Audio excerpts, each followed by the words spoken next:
করোনার vaccine আবিষ্কারে animal ট্রায়ালে সাফল্য দেশীয় গ্লোব বায়োটেকের। জানুয়ারিতেই বাজারে আনার প্রত্যাশা। আমরা যতটুকু টাইটার ভ্যালু চেয়েছিলাম, একদম আমাদের ম্যাক্সিমাম লেভেল পর্যন্ত আমরা টাইটার ভ্যালু পেয়েছি, মানে অ্যান্টিজেন অ্যান্টিবডি তৈরি করেছে। দেশে চলতি মাসে চীনে উদ্ভাবিত ভ্যাকসিনের ট্রায়াল 6 মাস পর্যবেক্ষণে রেখে কার্যকারিতা যাচাই করবে আইসিডিডিআরবি। ভ্যাকসিনটি দেওয়ার পরে আমাদের অংশগ্রহণকারীদের আমরা ফলো আপ করব এবং দেখব তাদের মধ্যে কোভিড আক্রান্ত কোন রূপে কতজন হয়েছে। দেখছিলেন প্রধান শিরোনাম। সন্ধ্যার সময়ের সঙ্গে আছি আমি তোহা খান তামিম। এবার অন্যান্য শীর্ষ সংবাদ। মুজিব বর্ষেই বঙ্গবন্ধুর 2 খুনিকে ফিরিয়ে আনা সম্ভব। চলছে কূটনৈতিক তৎপরতা, জানালেন পররাষ্ট্রমন্ত্রী।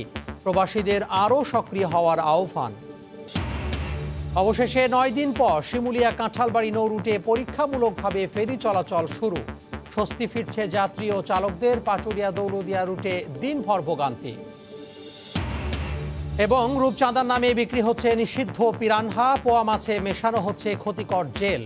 রাজধানীতে র্যাবের অভিযানে আটক 5। সরবরাহ কমায় চাঁদপুরে বেড়েছে ইলিশের দর।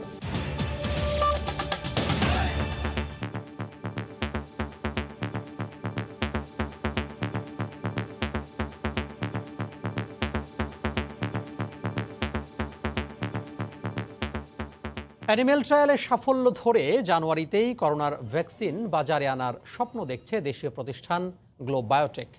প্রতিষ্ঠানটির প্রধান বৈজ্ঞানিক কর্মকর্তার দাবি, এই ধাপের সাফল্য আশা জাগিয়েছে। চলতি মাসেই মানবদেহে ভ্যাকসিনের ট্রায়াল শুরু করার কথা ভাবছে প্রতিষ্ঠানটি।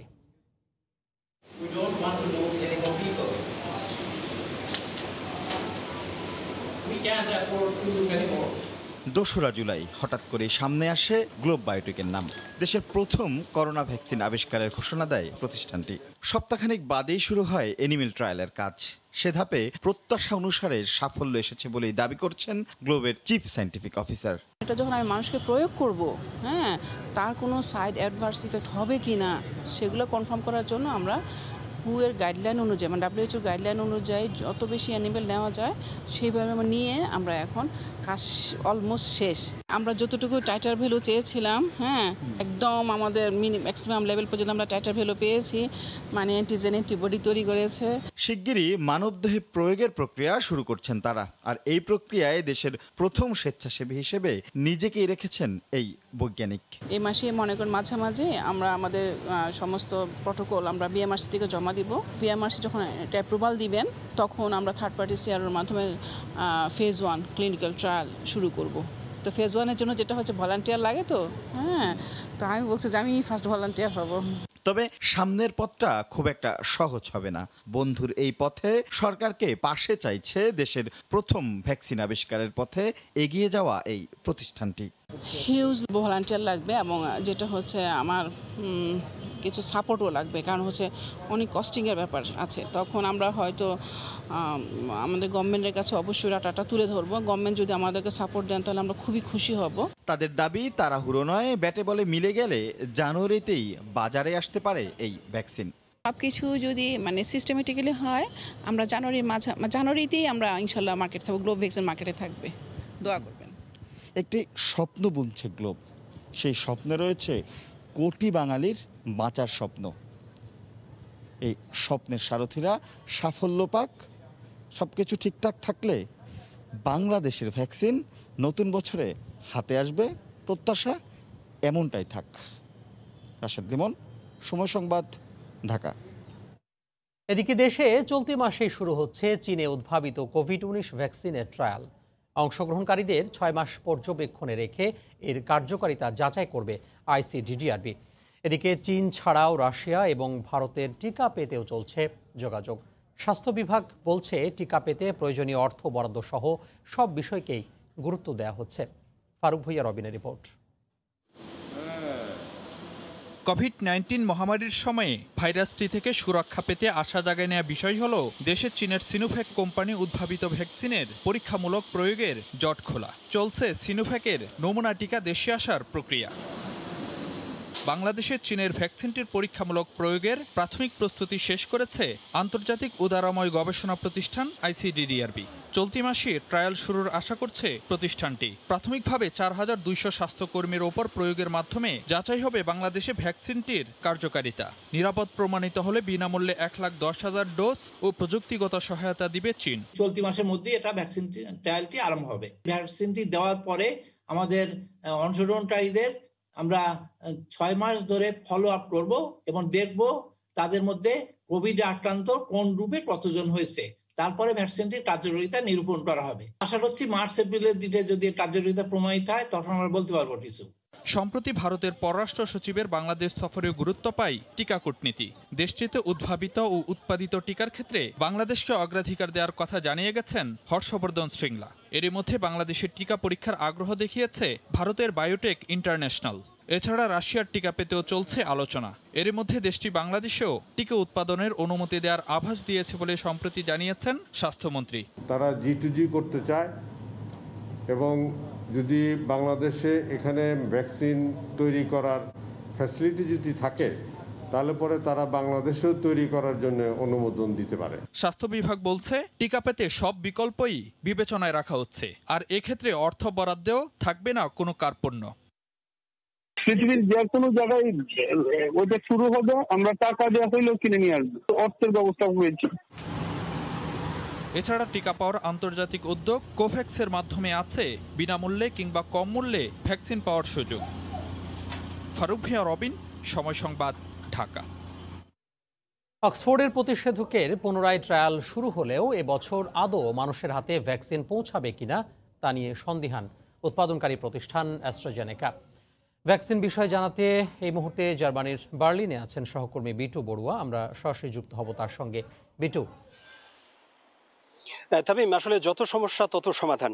আপনি ঠিক যেমনটা বলছিলেন যে অক্সফোর্ড বিশ্ববিদ্যালয়ের এবং অ্যাস্ট্রাজেনেকার যৌথ উদ্যোগে যে T1222 করোনা ভাইরাসের যে টিকা আসলে খুব শীঘ্রই আসার কথা ছিল, বিশেষ করে অক্টোবরের শুরুর দিকে, সেটি কিন্তু আপাতত পাওয়া যাবে বলে মনে হচ্ছে না। কারণ আপনি জানেন যে আসলে নতুন করে স্নায়বিক জনিত রোগ যেটি ট্রান্সভার্স মাইলিটিস, যে রোগটির মাধ্যমে আসলে শরীরের যে রোগ প্রতিরোধের ক্ষমতা কিংবা ইমিউন সিস্টেম, যেটিকে আসলে কোনো রকম ধ্বংস করার একটা যে প্রক্রিয়ার কথা আমরা শুনতে পাচ্ছি, সেটি যতক্ষণ না সমাধান না হচ্ছে ততক্ষণ না পর্যন্ত আসলে আমরা আশা করতে পারছি না যে অক্টোবরের শুরুর দিকেই যেভাবে আসার কথা ছিল কিংবা শরতের শুরুর দিকেই আসার কথা ছিল অক্সফোর্ড বিশ্ববিদ্যালয় এবং অ্যাস্ট্রাজেনেকার যে করোনা টিকা, সেটি কিন্তু আমরা এখন পর্যন্ত আশা করতে পারছি না।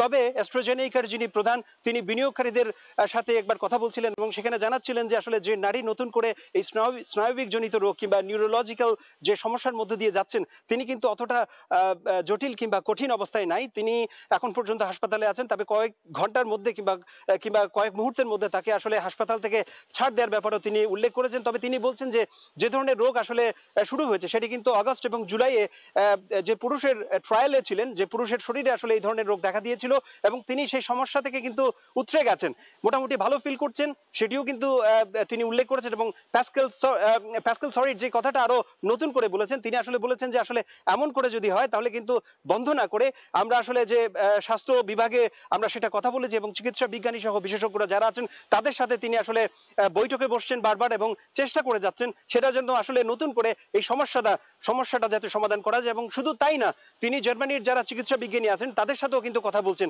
আপনি জানেন যে তামিম, আসলে বিশ্বের 176টি যে করোনা ভাইরাসের টিকা উৎপাদনকারী প্রতিষ্ঠান এখন পর্যন্ত নিবিড় পর্যবেক্ষণ চালিয়ে যাচ্ছে এবং অতি শীঘ্রই একটি কার্যকরী এবং নিরাপদ করোনা টিকা আবিষ্কারের জন্য চেষ্টা চালানো হচ্ছে। সেখানে আসলে নতুন করে আশা করা যাচ্ছে যে জার্মানির যে দুটি প্রতিষ্ঠান কিউরভ্যাক এবং বায়োনটেক এবং ফাইজারের সাথে এই দুটি প্রতিষ্ঠানের যে করোনা টিকা সেটি কিন্তু নতুন করে আশার সঞ্চার করছে। তামিম, জার্মানির বার্লিন থেকে আমাদের সাথে যুক্ত হয়েছিলেন সহকর্মী বিটু বড়ুয়া, জানাচ্ছিলেন ভ্যাকসিনের আদ্যপান্ত। সন্ধ্যার সময় আরও থাকছে। কম পুঁজিতে উদ্যোক্তা হওয়ার অন্যতম মাধ্যম ফেসবুক পেজ।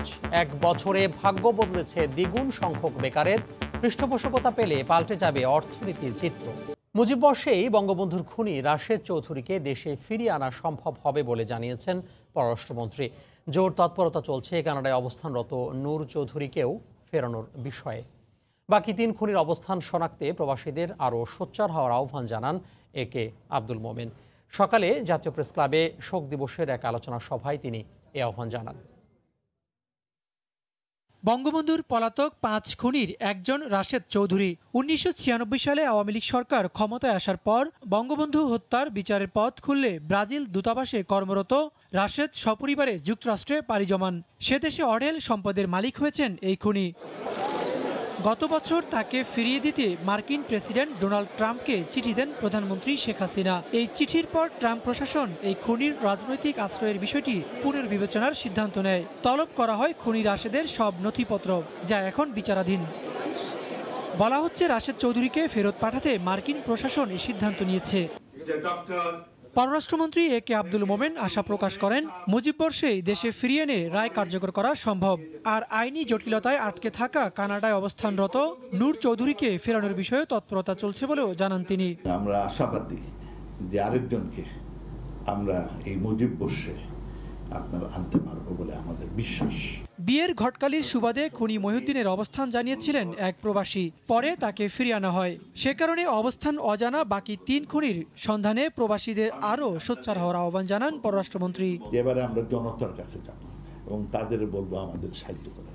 আর যারা প্রবাসী থাকেন, যারা আমেরিকায় আছেন, যারা কানাডায় আছেন, ইভেন যারা যুক্তরাজ্যে আছেন, সব আইনি প্রক্রিয়া শেষে 2010 সালে বঙ্গবন্ধুর 6 খুনির ফাঁসি কার্যকর হয়। আর এবছরের এপ্রিলে গ্রেপ্তারের পর ফাঁসি কার্যকর করা হয় খুনি আব্দুল মাজেদের। ওবায়দুল্লাহ মামুন, সময় সংবাদ, ঢাকা। করোনায় আক্রান্ত হয়ে দেশে একদিনে আরও 34 জন মারা গেছেন। নতুন শনাক্ত হয়েছেন 1792 জন রোগী। এ নিয়ে দেশে মোট রোগীর সংখ্যা 3,34,762 জন।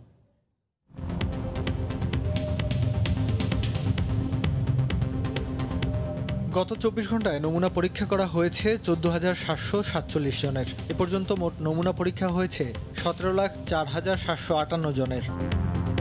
24 ঘন্টায় নতুন করে শনাক্ত হয়েছে 1,792 জন। মোট আক্রান্ত 3,34,762 জন।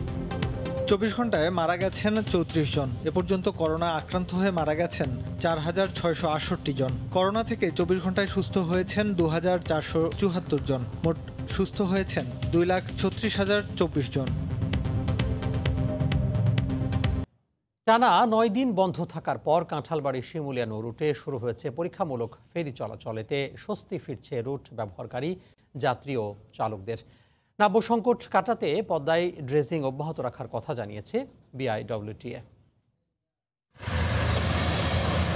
200 ঘন্টা বন্ধ থাকার পর শিমুলিয়া কাঁঠালবাড়ি রুটে আবার ফেরি সার্ভিস চালু হয়েছে। এতে বেশ কয়েকদিন ধরে আটকে পড়া ট্রাক চালক এবং বিড়ম্বনায় থাকা যাত্রীরা খুশি।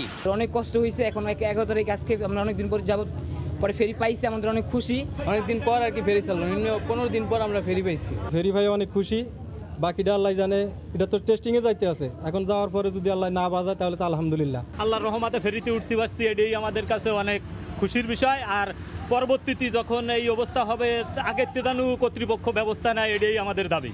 বিআইডব্লিউটিসি বলছে গড়ের 17টি ফেরির মধ্যে এখন 6টি ফেরি দিয়ে সীমিত এবং পরীক্ষামূলক ফেরি সার্ভিস চালু করা হয়েছে। তবে এখন রাতের বেলা ফেরি চলবে না বলে তারা জানান। আমরা পরীক্ষামূলকভাবে শিমুলিয়া থেকে 3টি ফেরি লোড দিতেছি, ক্যামেলিয়া, কাকুলি এবং জাহাঙ্গীর। আমরা আশা করি এই ফেরিগুলো যদি সঠিকভাবে সোজা চ্যানেল দিয়ে চলাচল করতে পারে, তাহলে আগামীকাল থেকে আমরা ফেরি চালনা সম্পূর্ণ করতে পারব। গত কয়েকদিন ধরে অব্যাহত ড্রেজিং এর মধ্য দিয়ে বিআইডব্লিউটিএ এই ফেরি সার্ভিস চালুর জন্য চ্যানেল সচল করেছে। তারা জানিয়েছেন এই পর্যন্ত 6 লাখ ঘনমিটার পলি অপসারণ করা হয়েছে। নাসির উদ্দিন উজ্জ্বল, সময় সংবাদ, মুন্সিগঞ্জ। কম পুঁজিতে ব্যবসা শুরু করার সুযোগ দিচ্ছে ফেসবুক পেজ। এ কারণে সামাজিক যোগাযোগ মাধ্যমের এ বাজারে উদ্যোক্তা হয়ে উঠছেন অনেক শিক্ষার্থী ও নারী। তারা বলছেন পণ্য ডেলিভারির খরচ কমানো গেলে ব্যবসা আরও বাড়বে। এ খাতের পর্যবেক্ষকরা বলছেন গত 1 বছরে দেশে কমার্স উদ্যোক্তার সংখ্যা দ্বিগুণ বেড়েছে। হরিপদ সাহার রিপোর্ট। বর্তমানে বাংলাদেশের সামাজিক যোগাযোগ মাধ্যম ফেসবুক ব্যবহারকারীর সংখ্যা 2,40,00,000 লাখ। দেশব্যাপী ইন্টারনেট সেবা প্রসারের সাথে সাথে বাড়তে থাকবে এ সংখ্যাও। তাই ভার্চুয়াল বাজারের সম্ভাবনা বিবেচনায় নিয়ে অনেকেই ফেসবুক পেজ খুলে ব্যবসা শুরু করছেন। বিক্রি করছেন পোশাক, উপহার সামগ্রী, কসমেটিক্স ও জুয়েলারি সহ নানা পণ্য। শিক্ষার্থীদেরও কেউ কেউ নিজের খরচ চালাচ্ছেন এফ কমার্স থেকে। বিশ্ববিদ্যালয়ে পড়ার অবস্থায় আমি এই এফ কমার্স চালু করি এবং দেশীয় পণ্য নিয়ে কাজ করছি, যেমন হচ্ছে দেশি শাড়ি, কুর্তি। আমার নিজের পড়াশোনার খরচ এখান থেকেই আর্ন করে এখান থেকেই চালিয়ে থাকি। এই ব্যবসাতে অল্প পুঁজিতে আমরা ব্যবসা শুরু করতে পারি। রাজধানীর বাইরে থেকেও স্থানীয়ভাবে উৎপাদিত খাদ্যপণ্য নিয়ে এফ কমার্স চালিয়ে যাচ্ছেন অনেক নারী উদ্যোক্তা। মাত্র 4,000 টাকা দিয়ে কিন্তু আমার এই উদ্যোগটা শুরু হয়েছিল, কিন্তু এখন প্রতি মাসে আমার টার্নওভার হয় 1 থেকে 1.5 লাখ টাকা।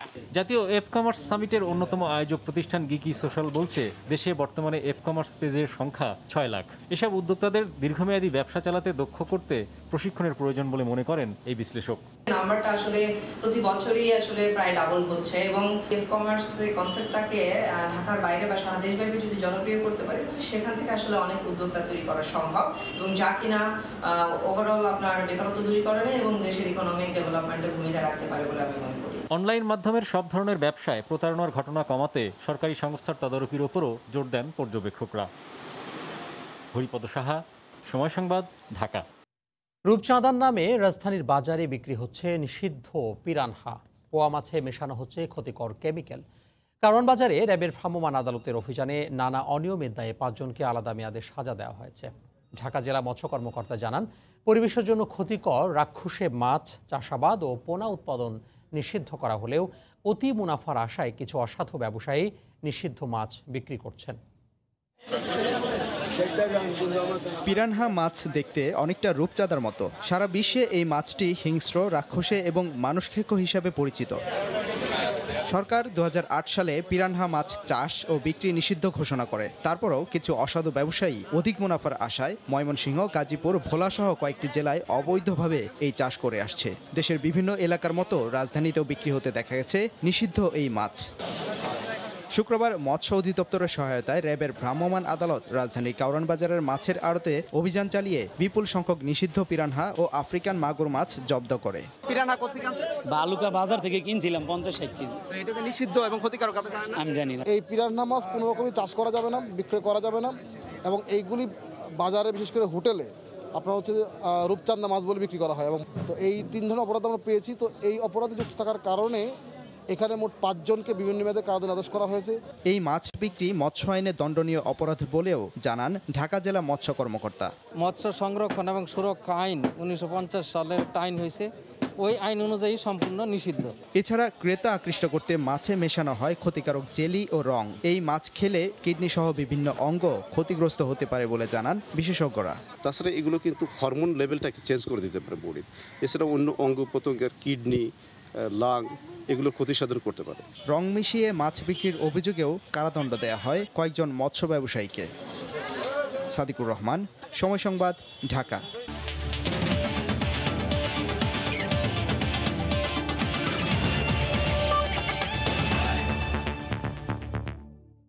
টেস্ট খেলতে চায় না এমন অভিযোগ ভিত্তিহীন, বরং সুযোগের অপেক্ষায় থাকি যে কোনো ফরম্যাটে কখন দলে ডাক আসবে।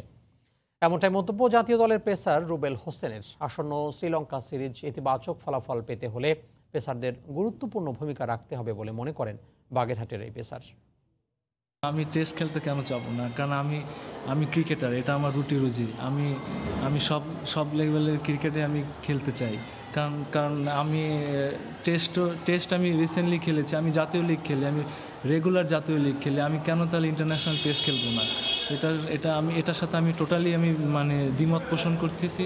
আমি সব লেভেলের ক্রিকেটে আমি খেলতে চাই। নিজেকে ফিট রাখছি সব লেভেলের ক্রিকেট খেলার জন্য। যে কোনো সময় আমাকে কল করতে পারে, যে কোনো সময় আমাকে সিলেক্টররা ন্যাশনাল টিমে ডাক দিতে পারে। তো এই জন্য আমি নিজেকে ফিট রাখছি ওইভাবেই। এ পর্যায়ে শীর্ষ সংবাদগুলো জানিয়ে দিব আরও একবার। করোনার ভ্যাকসিন আবিষ্কারে অ্যানিম্যাল ট্রায়ালে সাফল্য দেশীয় গ্লোব বায়োটেকের। জানুয়ারিতেই বাজারে আনার প্রত্যাশা। চলতি মাসে দেশে চীনা টিকার ট্রায়াল। এ ছিল সন্ধ্যার সময়ে। সঙ্গে থাকুন সময়ের।